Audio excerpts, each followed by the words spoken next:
Hello friend, आप देख रहे हो हमारा चैनल ग्रो बुक्स। तो आज हम फिर से आपके लिए नई बुक लाए हैं, जिस बुक का नाम है द फिक्सर। इसका मतलब स्टार्टअप्स को राजनीति की बीमारी से मरने से बचाइए। इसका जो लेखक का नाम है ब्रैडली टुस्क। तो चलिए इस बुक को हम आपको दो लफ्ज़ों में बताते हैं। द फिक्सर हमें बताती है कि बिजनेस में राजनीति किस तरह से समस्या बनकर आ सकती है और किस तरह से आप इस समस्या से लड़ सकते हैं।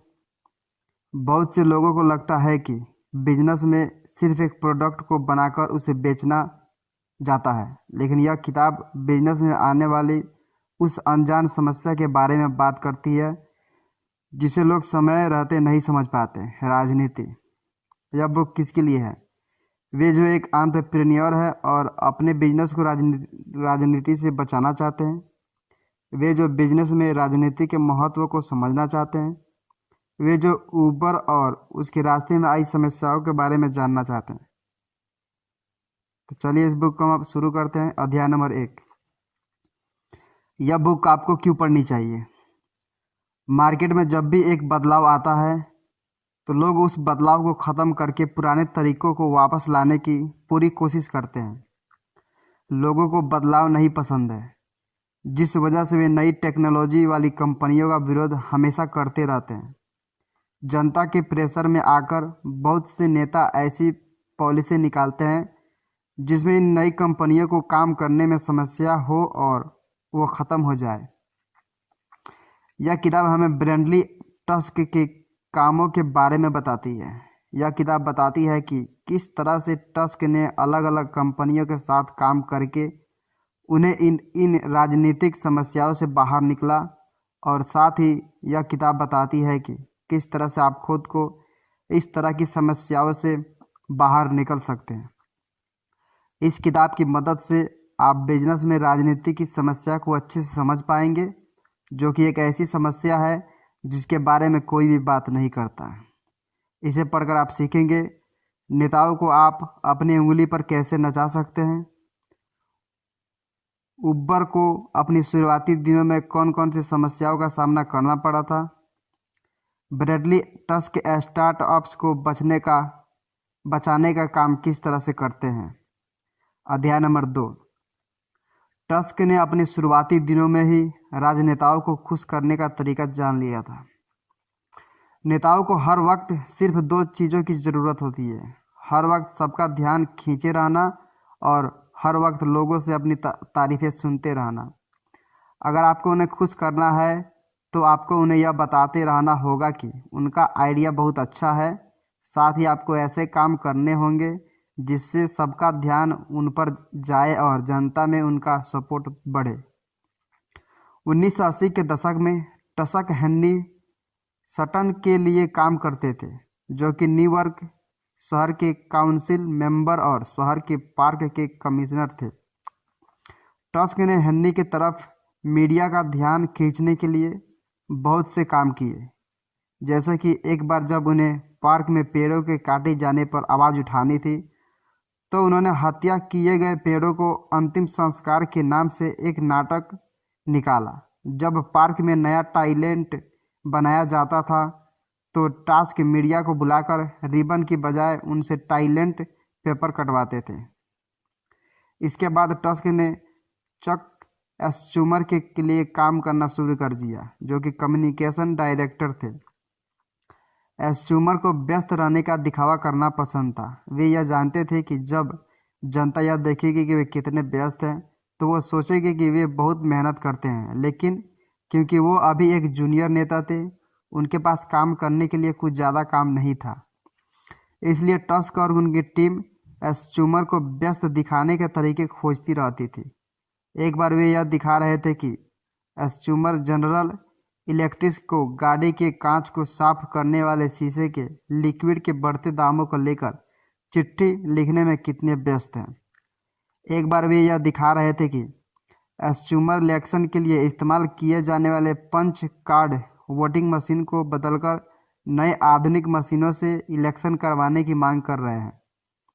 उनके पंच कई वोटिंग मशीनों को बदलने का आइडिया जल्द ही काम में आया। जब 2000 के इलेक्शन में इन मशीनों को लेकर विवाद उठने लगा, अब क्योंकि एस्चूमर पहले से ही इसके बारे में बात कर रहे थे, अब उन्हें मीडिया में एक एक्सपर्ट की तरह देखा जाने लगा था। इस तरह से टस्क ने जाना कि नेताओं को खुश कैसे रखते हैं।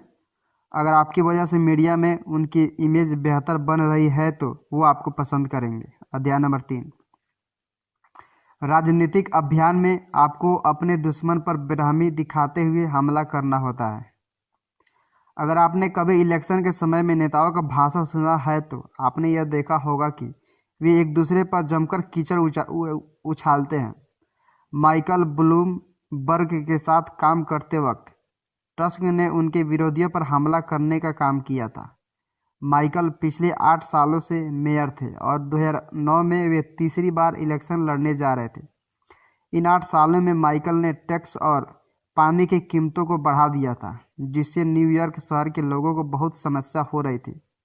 उन्हें यह पता था कि उनके इस काम को लेकर बहुत से लोग उन पर कीचड़ उछालेंगे और माइकल भी लड़ने के लिए पूरी तरह से तैयार थे। उन दिनों उनके सबसे बड़े प्रतियोगी एंथोनी वीनर थे, जो कि फंड इकट्ठा करने में माहिर तो थे ही, साथ ही वे एक जीव थे जिनका एक इटालियन नाम था। टस्क ने एंथोनी की हिम्मत तोड़ने के लिए एक अभियान निकाला। उनका मकसद था एंथोनी को इतना डरा देना कि वो इलेक्शन से भाग जाए। इसके लिए टस्क ने एंथोनी की खोट निकालकर उसे सबको दिखाना शुरू किया। सबसे पहले टस्क की टीम को रिसर्च से यह पता लगाया कि टस्क ने आज तक सिर्फ एक बिल पास किया है, मॉडल्स को ज़्यादा वीज़ा देने का बिल। साथ ही एंथोनी ने बहुत ऐसे मॉडल्स से डोनेशन भी ले रहे थे जिन पर कुछ संगीन आरोप लगे थे। वे अमेरिका के बाहर से भी फंड के नाम पर पैसे जमा कर रहे थे, जो कि गैर कानूनी था। इन सभी बातों से एक बात निकल कर आ रही थी कि एंथोनी गैर कानूनी तरीक़ों से मॉडल से पैसा लेते थे और वे उनके फ़ायदे के लिए काम भी करते थे।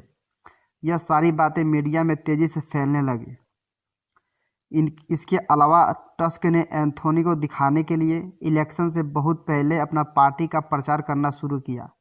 टस्क की टीम सिर्फ एंथोनी और उसके आसपास के घरों में जाकर वोट्स मांगते थे। वे सिर्फ एंथोनी के घर और उसके आसपास के इलाकों में पोस्टर चिपकाते थे। साथ ही टस्क ऑनलाइन एड्स भी सिर्फ एंथोनी के जिप कोड को टारगेट करके दिखाते थे। इससे एंथोनी को यह लगता था कि वे अभी से बहुत ज़ोरों से इलेक्शन की तैयारी कर रहे हैं और वे उनसे कभी नहीं जीत पाएंगे। लेकिन असल में टस्क सिर्फ उनके आस के इलाकों में ऐड करके उन्हें धमकाने की साजिश किया करते थे। इन सभी चीज़ों से एंथोनी का आत्मविश्वास टूट गया और उन्हें इलेक्शन ना लड़ने का फैसला किया। टस्क ने उन्हें भागने पर मजबूर कर दिया। माइकल तीसरी बार इलेक्शन जीत गए और वे टस्क के काम से बहुत खुश हुए। उन्होंने टस्क को 234,000 यूरो टैक्स काट कर दिए। इन पैसों की मदद से टस्क ने खुद की पॉलिटिकल स्ट्रेटजी कॉन्स्टेलेसी खोल ली, जहां वे लोगों को राजनीति से संबंधित सलाह देते थे।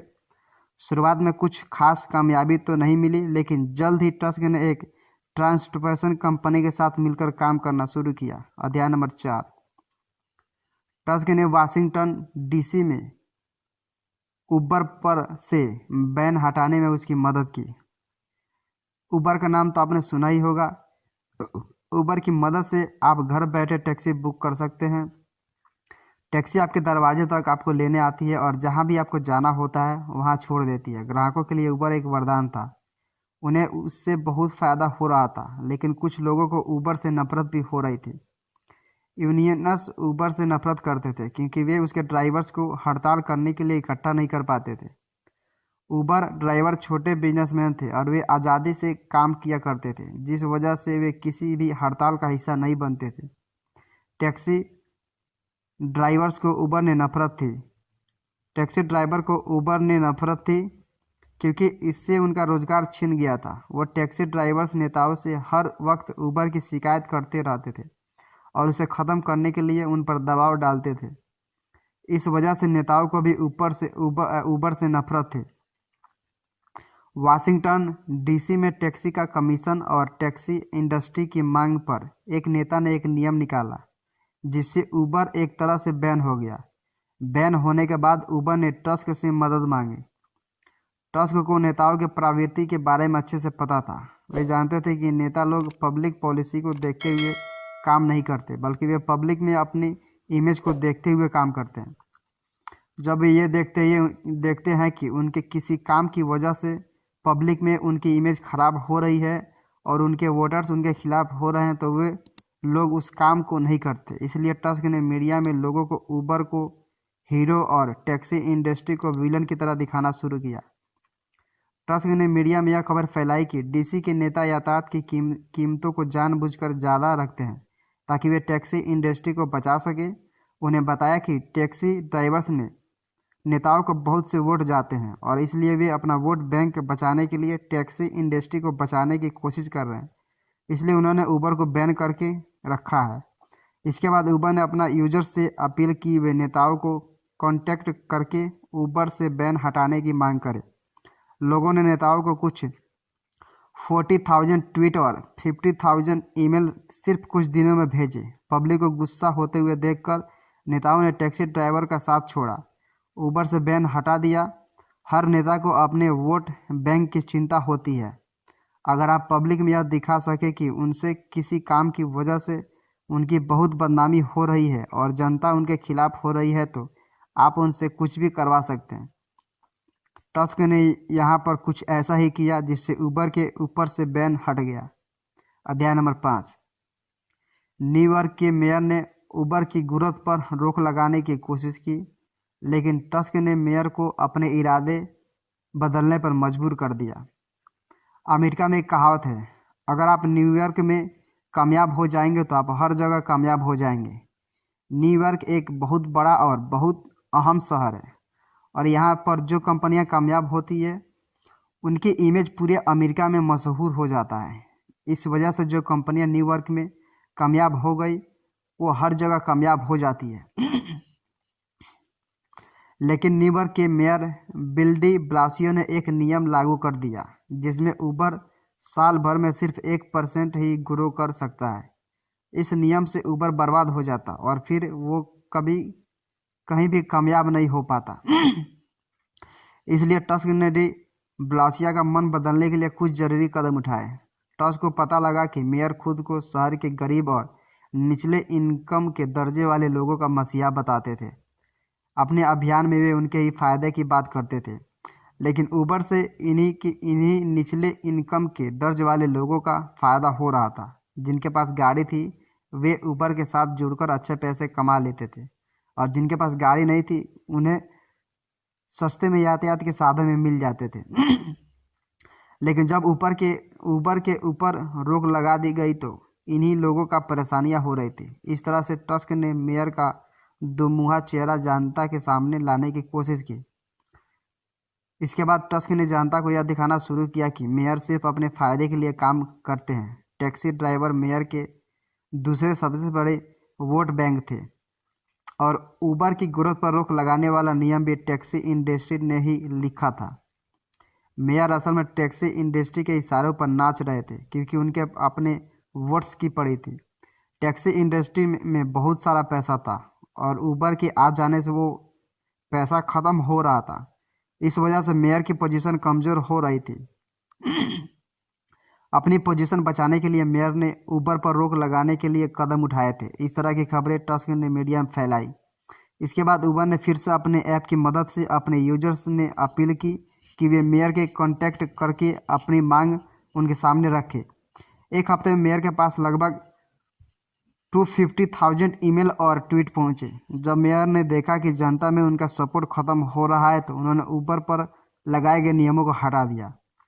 अध्याय नंबर 6। यूनियन हमेशा आज़ाद कॉन्ट्रैक्ट्स का विरोध करते हैं जिससे स्टार्टअप्स को परेशानी होती है। हैडी नाम का एक प्लेटफार्म है जो लोगों को सफाई करने वाले या कुछ छोटे मोटे काम करने वालों से जोड़ता है। जिस तरह से उबर टैक्सी ड्राइवरों को सवारियों से मिलाने का काम करता है, उसी तरह से हैंडी सफाई करने वाले, प्लम्बर्स, रिपेयरिंग करने वाले लोगों को उनसे जोड़ने का काम करता है जिन्हें उनकी ज़रूरत होती है। हैंडी की खास बात यह है कि वो अपने कॉन्ट्रैक्ट्स को हेल्थ केयर और पेंशन जैसी सुविधाएं भी देता है। हेल्थ केयर और पेंशन जैसी सुविधाएं देने से अमेरिका के लाखों छोटे मोटे काम करने वाले लोग एक आज़ाद कॉन्ट्रैक्टर की तरह हैंडी से जुड़े जाते हैं और इसका फ़ायदा लेते हैं। इसके लिए हैंडी को मजदूरों के लिए बनाए गए नियमों से इजाज़त चाहिए थी ताकि उसे आज़ाद कॉन्ट्रैक्टर को कर्मचारियों का दर्जा ना दे दिया जाए। लेकिन हैंडी के रास्ते में यूनियन और लोकतंत्र के नेता आकर खड़े हो गए।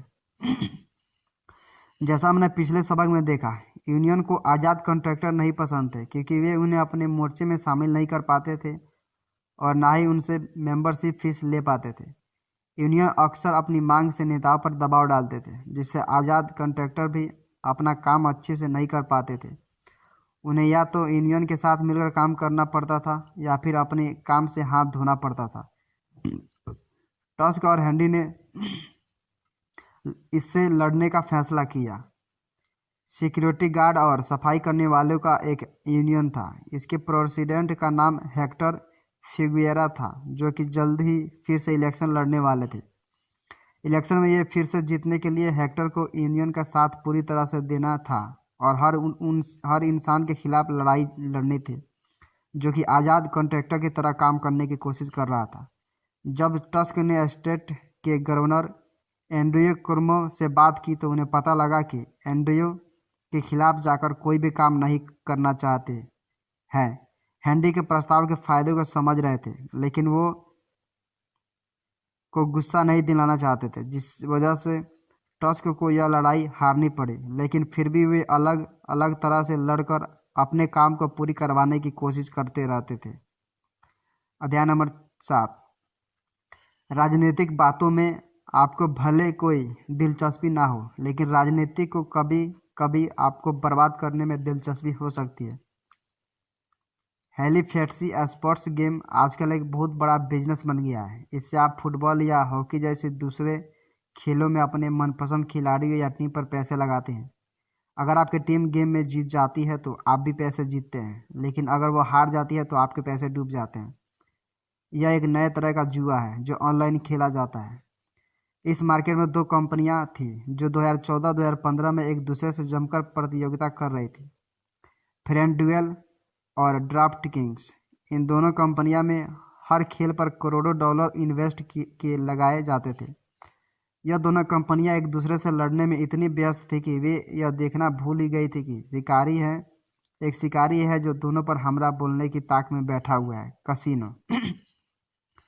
कसिनो के स्टेट गवर्नमेंट नेताओं और वकीलों के साथ बहुत अच्छे संबंध थे। जब कसिनो इंडस्ट्री ने डेली फैटनी स्पोर्ट्स गेम को मार्केट पर कब्जा करते हुए देखा तो उसे यह बात पसंद नहीं आई। उसने इन्हें ख़त्म करने की कोशिश की। दूसरी तरफ डेली फैटनी स्पोर्ट्स गेम को 2 बड़ी कंपनियां इस खतरे में अनजान होकर आपस में ही लड़ने में व्यस्त थी। 2015 में न्यूयॉर्क टाइम्स ने यह खबर निकाली कि FanDuel के किसी कर्मचारी ने बेईमानी करके किसी तरह से 350,000 अपने नाम कर लिए हैं। यह बात कभी साबित नहीं हो पाई, लेकिन FanDuel की इज्जत उस एक खबर से मिट्टी में मिल चुकी थी।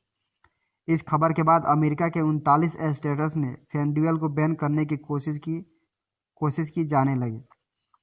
यहाँ पर टस्क ने FanDuel के साथ काम करना शुरू किया। टस्क ने FanDuel को इस खतरे के बारे में पहले से ही आगाह किया था, लेकिन तब FanDuel ड्राफ्ट किंग्स से लड़ने में व्यस्त था। यहाँ भी टस्क ने जनता को सरकार के खिलाफ भड़काना शुरू किया ताकि वे जनता में अपने सपोर्ट को गिराते हुए देख सके। जिस तरह से उबर ने अपने ऐप की मदद से अपने यूजर्स को सरकारी लोगों को कांटेक्ट करके शिकायत करने के लिए कहा था, उसी तरह से FanDuel ने भी लोगों को शिकायत करने के लिए उकसाया। कुछ 150,000 लोगों ने सरकारी लोगों को कांटेक्ट करके शिकायत की। 2017 में FanDuel ने खुद को 15 स्टेट्स में से बैन होने से बचा लिया था, लेकिन अगर उन्होंने टस्क की चेतावनी पर पहले ध्यान दिया होता तो वे खुद को इस खतरे के लिए पहले से तैयार कर पाते। अध्याय नंबर 8, कुछ खास तरीकों का इस्तेमाल करके आप सरकार से अपनी बात मनवा सकते हैं। सरकार में बिजनेस करने के कुछ नियम बनाए गए हैं। अगर आपको अपना एक बिजनेस शुरू करना है तो आपको उन नियमों को मानना होगा, लेकिन समय समय पर कुछ ऐसा कंपनियां आती है जो इन पुराने नियमों को तोड़कर कुछ नया करने की कोशिश करती है। ऐसे में उन्हें सरकार के विरोध का सामना करना पड़ता है। कुछ ऐसा ही हुआ लेमोंड के साथ। लेमोंड एक नई इंश्योरेंस कंपनी थी जो कि पूरी तरह से ऑनलाइन थी। उसमें आप आसानी से साइन अप कर सकते हैं, उसकी कीमतें कम और उसमें सिर्फ 3 सेकेंड में आप अपने पैसों को निकाल सकते हैं। इसके अलावा लेमोनेड के काम करने का तरीका भी दूसरे इंश्योरेंस कंपनियों से काफ़ी अलग था। लेमोनेड अपने सारे ग्राहक को पैसे को इकट्ठा करके रखती थी। इन पैसे में से वो अपने खर्च को पहले निकाल लेती थी। इसके बाद जो भी पैसे बचते थे उनसे ग्राहकों के क्लेम की भरपाई की जाती थी। अगर अंत में क्लेम चुकाने के बाद भी कंपनी के पास कुछ पैसे बच जाते हैं तो वो उसे अपने आसपास नहीं रखती बल्कि ग्राहकों में ही बांट देती है। आसान शब्दों में लेमंड जिस तरह की सर्विस लोगों को दे रही थी उससे पूरी इंश्योरेंस इंडस्ट्री का चेहरा बदलने वाला था। लेकिन न्यूयॉर्क का फाइनेंशियल सर्विस डिपार्टमेंट लेमंड को इंश्योरेंस का लाइसेंस नहीं दे रहा था। उनके हिसाब से लेमंड कुछ ज़्यादा ही अलग तरह से काम करने की कोशिश कर रही थी और वो उनके सारे नियमों को नहीं अपना रही थी। इसलिए लेमंड ने टस्क से मदद मांगी। टस्क को पता था कि बातचीत करने से कुछ भी नहीं होगा, इसलिए उन्होंने स्टेट गवर्नर एंड्रयू कुमो पर प्रेशर बनाने के तरीके के बारे में सोचना शुरू किया। उन्होंने कुमो को यह दिखाना शुरू किया कि अगर वे उनकी बात नहीं मानेंगे तो उन्हें इसकी कीमत चुकानी पड़ सकती है। मीडिया में किसी भी कहानी का हीरो बनने के लिए आपको पास कुछ चीज़ें होनी चाहिए। एक कहानी जिस पर लोग यकीन कर सके, अच्छे लोगों के साथ कनेक्शन और उनका सपोर्ट, एड्स पर खर्च करने के लिए पैसे और एक अच्छी नीयत। लेमंड के पास यह सब कुछ था। टस्क ने मीडिया में यह खबर फैलाई कि न्यूयॉर्क शहर की सरकार अपने बिजनेस को बचाने की इतनी कोशिश कर रही है कि लेमंड जैसी नायाब कंपनी को न्यूयॉर्क छोड़कर लंदन में अपना बसेरा करना होगा। साथ ही टस्क की रिसर्च टीम ने पता लगाया कि कुमो को इंश्योरेंस इंडस्ट्री से बहुत सारे लोगों ने डोनेशन दिया था और इसलिए कुमो अपने लोगों को बचाने के लिए लेमंड को मार्केट में उतारने से रोक कर रहे थे। इसके अलावा टस्क ने शहर के सारे वेंचर कैपिटलिस्ट को चिट्ठी लिखकर भेजी और उन्हें गुजारिश की कि वे लेमंड जैसी अच्छी कंपनियों की मार्केट में उतरने में मदद करें। इसके बाद भी टस्क ने देखा कि डीपीएस के लोग कुछ फैसला नहीं ले रहे। टस्क ने उन्हें एक आखिरी चेतावनी दी, या तो वे कल तक लेमंड को लाइसेंस देंगे या फिर अगले दिन उनका सारा कच्चा चिट्ठा जनता के सामने आ जाएगा। उन्होंने कहा कि अगर वे लेमंड को लाइसेंस नहीं देंगे तो वे अखबारों में न्यूज़ निकाल देंगे कि ग्राहकों का भला चाहने वाली लेमंड जैसी कंपनी को गवर्नर ने पास नहीं किया, जिसकी वजह से लेमंड को न्यूयॉर्क शहर छोड़कर जाना पड़ा। इस खबर से गवर्नर को जनता में सपोर्ट की पूरी तरह से ख़त्म हो जाता। कुछ ही दिनों के बाद वे मान गया। उन्होंने लेमंड को लाइसेंस दे दिया। अध्याय नंबर 9। टस्क को प्रेसिडेंशियल इलेक्शन में काम करने का मौका मिला था, लेकिन वह उनके हाथ से निकल गए। 2016 में अमेरिका में प्रेसिडेंट के चुनाव के लिए इलेक्शन हुए थे। इस समय माइकल ब्लूमबर्ग नाम के एक व्यक्ति थे जो कि इलेक्शन में प्रेसिडेंट बनने के लिए लड़ सकते थे। डोनाल्ड ट्रंप और हिलरी क्लिंटन पहले से ही इलेक्शन में थे और जनता को दोनों पर ही कम भरोसा था। ब्लूमबर्ग किसी भी पार्टी से नहीं जुड़े हुए थे और आज़ाद प्रतिनिधि की तरह इलेक्शन लड़ने जा रहे थे। टस्क ने ब्लूमबर्ग की मदद करने के लिए अपने बिजनेस से कुछ समय की छुट्टी ले ली। ब्लूमबर्ग का इलेक्शन में जीत पाना तो मुश्किल था, लेकिन टस्क के पास कुछ दूसरे प्लान थे जिनके मदद से वे ब्लूमबर्ग को व्हाइट हाउस तक पहुंचा सकते थे। इसके लिए उन्हें ब्लूमबर्ग को इतनी सीटों पर जीतना था कि किसी को भी बहुमत ना मिल सके। अगर ऐसा हो गया तो हाउस ऑफ रिप्रेजेंटेटिव को एक प्रेसिडेंट चुनना पड़ता और वह ब्लूमबर्ग को अपने लिए वोट्स पा सकते थे। टस्क ने ब्लूमबर्ग का प्रचार करने के लिए कुछ अलग तरीके अपनाए। उन्होंने उबर से मांग की कि अगर इलेक्शन के समय वे उनके हर ग्राहकों को उनके घर से बूथ तक लेकर आने के लिए पैसा देंगे तो क्या उबर उनके ऐप पर ब्लूमबर्ग के लिए एक बटन लगा सकता है। ऐसा करके वे आसानी से पूरे अमेरिका में ब्लूमबर्ग का प्रचार कर पाते। इसके बाद ब्लूमबर्ग को ट्रंप और क्लिंटन से अलग दिखाने के लिए भी टस्क ने एक तरीका खोज कर रखा था। वे एक बार ऐसा अभियान निकालते जिसमें वे बोलते कि सिर्फ एक अकेला व्यक्ति अमेरिका की सारी ज़रूरतों को पूरा नहीं कर सकता। इसलिए ब्लूमबर्ग अगर इलेक्शन जीत गए तो वे अमेरिका को एक ऐसी टीम लाकर देंगे जो उनकी सारी समस्या सुलझा सकेगा। वे बिल गेट्स को शिक्षा का सेक्रेटरी, इलोन मस्क को एनर्जी का सेक्रेटरी और वारेन बुफेट को खजाने का सेक्रेटरी बनाएंगे। लेकिन टस्क का ये सारे आइडियाज़ रखे रह गए क्योंकि ब्लूमबर्ग ने इलेक्शन लड़ने से इनकार कर दिया। उन्हें लग रहा था कि अगर वे इलेक्शन लड़ेंगे तो वे क्लिंटन के जीतने की संभावना कम कर देंगे, जिससे ट्रंप जीत जाएगा। ब्लूमबर्ग नहीं चाहते थे कि ट्रंप इलेक्शन जीत जाए और इसलिए उन्होंने इलेक्शन लड़ने से इनकार कर दिया। टस्क को यह बात बहुत चुभ गई। उन्हें शायद पहले और आखिरी बार इतने बड़े पैमाने पर एक काम मिल रहा था और वे मौका उनके हाथ से निकल गया। जब ट्रंप इलेक्शन में जीत गए तो टस्क को लगा कि ब्लूमबर्ग और इलेक्शन लड़ते तो अमेरिका को पहले से बेहतर बनाया जा सकता था, लेकिन वह मौका अब शायद उनके हाथ से फिर से कभी न आए। अध्याय नंबर 10। अपने स्टार्टअप को राजनीति से बचाने के लिए आपको पहले से तैयारियां करनी चाहिए। अगर आप सबकी तरह एक बिजनेस शुरू करने की प्लानिंग कर रहे हैं तो आपको ज़्यादा समस्या नहीं होगा, लेकिन अगर आप कुछ बहुत नया करने की कोशिश कर रहे हैं जिसमें इस समय की कंपनियों को समस्या हो सकती है या फिर समाज के कुछ लोगों को रोजगार छीन सकता है, तो आपके पास राजनीति से संबंधित कुछ समस्याएं आ सकती है। इसलिए आपको पहले से कुछ तैयारियां कर लेनी चाहिए।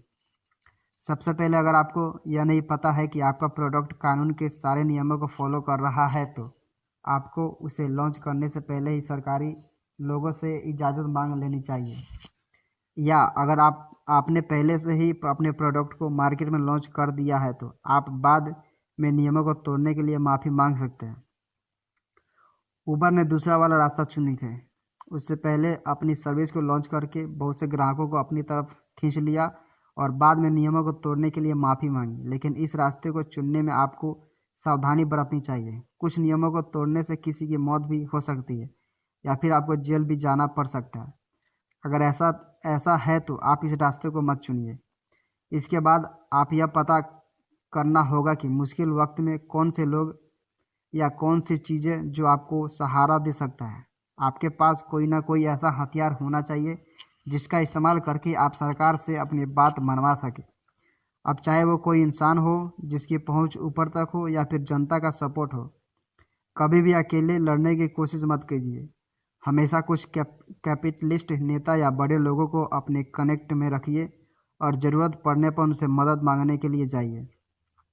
हर लड़ाई एक अलग तरह से लड़ी जाती है और हम आपको कभी एक ऐसी स्ट्रेटेजी नहीं दे सकते जो हर वक्त आपको साथ दे। इसलिए आपको समय और हालात को देखते हुए खुद से फैसले लेने चाहिए। कुल मिलाकर आपके बिजनेस से बहुत से लोगों को समस्या हो सकती है।